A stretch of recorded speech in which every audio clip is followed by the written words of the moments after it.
Alright, good day mga Repa Pips. Actually, ito yung first booking ko. SM North dito, hapon. Nagkamali si booker ng oras. Dapat 11:30 AM. Kaya lang nailagay niya PM. So nung tinawagan ko siya or nag-chat kami, sabi niya is anytime naman daw. Wag na raw bagawin yung time. So in case mga Repa, ano pag ganun. Halimbawa, ganito. Nakabook to 11:30 PM. Okay? Siyempre since anytime, anong oras ngayon? 12:15. So yung system is, hindi niya i-auto-ride to kahit nasa location ka na. So ang gagawin mo is, di ba merong option sa ilalim, yung report location, cancel booking. Ang i-click nyo is report location. So pag click nyo nun, so may lalabas dun, di ba? Weak internet, wrong location, and others. So ako, ang tinype ko is weak internet. Option mo naman yun eh. Or pwede ka mag-note doon na nagkamali ng time. Pero syempre para wala nang usap, ang nilagay ko na lang is weak internet. Total, kahit tumawag naman si CS or si Transportify kay Booker, alam naman ni Booker sasabihin eh, nagkamali siya ng time, anytime naman within the day, importante ma-deliver. Anyway mga Repa, nandito nga pala ako sa RDU ng North. So far nag-test lang ako kung papayagan ako, pinapasok ako. So okay. Mamaya na. Alright mga Repa, speed type. Labas ako ng RDU. Alright mga Repa, prepare to load.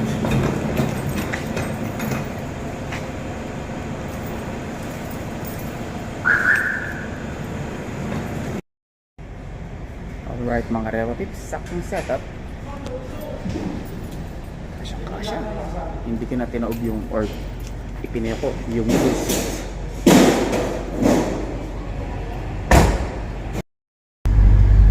Alright mga Repa Pips, sa Long EDSA. So natagalan ako ng konti sa may RDU sa pagkakapark ko kasi yung eksaktong address ni customer is hindi maipin. Ang ano lang nakalagay ng Bahay Pari Road, yung haba nun eh. So sinesearch ko, may lumabas na code. So mukhang tutumpak naman dun sa may phase 7.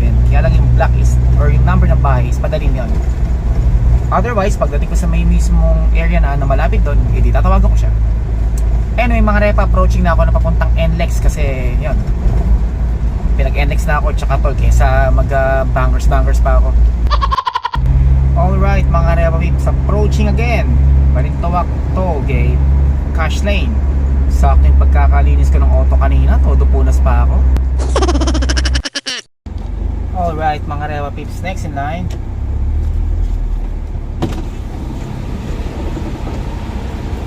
Number 62. Thank you. Okay, diretso naman akong drop off mga Repa. Make one exit. Alright mga Repa Pips, approaching na ng Mekawayan exit.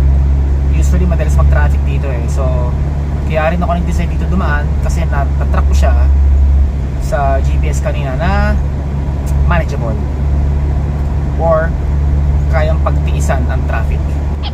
Drive mo na mga Repa. Okay mga Repa Pips, medyo nakahinto ng konti dito. Siguro dahil sa minute traffic, galit na galit yung Repa Pips sa ating truck driver na yun, humataw. Yung lig ng konti yung mga sasakyan mga Repa. Okay mga Repa Pips, so nakasampa na, nakaliko na rito sa may exit mismo, so yung crossing. So kudos sa mga enforcer na to mga Repa kasi dito talagang bottleneck tsaka cause ng heavy traffic, kaya kailangan sumunod.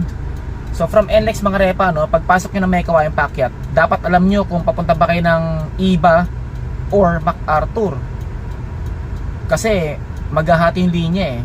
So kung ano sakali magkamali kayo, mag-U-turn kayo na which is kahit paano matatraffic kayo.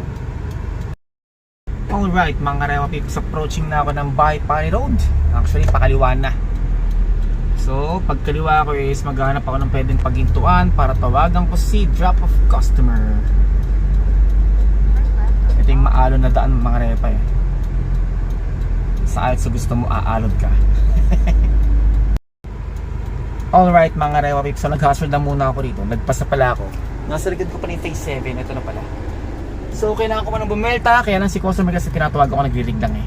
Pero nakausap ko ng guard, tama nga raw, dun yung black and lot, tsaka yung phase 7 nga, tsaka yung pangalan ng tao or yung homeowner.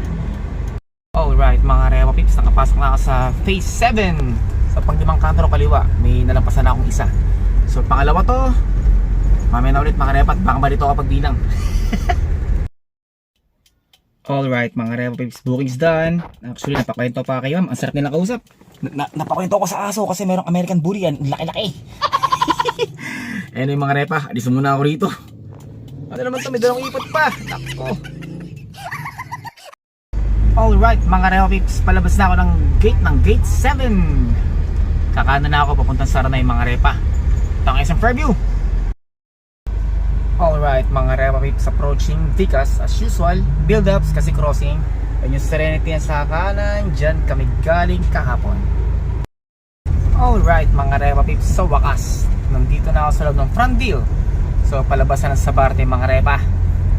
Possible din ako kumuha ng booking, bali uunahin ko na lang muna yung kinang kung ayos ang SM Fairview. Unless merong lalabas sa booking na maganda at ma-accept ko. Alright mga Rewa Pips, nandito na ako sa may labas ng Sabarte. So approaching na ako ng North Olympus. So bali mangyari is yung booking ko ngayon sa North is panggas ko na lang para bukas kasi maaga ako boss kay Jen, yung kapitbahay namin na lagi nagbo-book, no? Nang aalis kami ng mga 10 to 5 or bago mag 5. And then eksakto may booking naman ako sa Katmon Malabon ng around 8:30 AM. Ang drop off is sa may SM Baliwag, Bulacan. So yun, so ayos na rin mga Rewa Pips. Parang ako nag ground trip ng mula sa amin. Nag-drop sa may Iba, may Kawayan and Saranay, then yung pupunta kayo sa Fairview dahil nga may ayusin ako. So still not bad mga Repa. Still be thankful and tomorrow is another day. Alright, approaching na ako ng Quirino. Siguro mga 300 meters away. Alright mga Rewa Pips, compound na ng SM Fairview. Alright mga Rewa Pips, ka-park lang. So dito lang muna mga Repa, no? Kasi may ayusin akong kailangan kong ayusin sa loob ng SM. So bukas na ulit mga Rewa Pips. Have a nice day. Keep safe and God bless.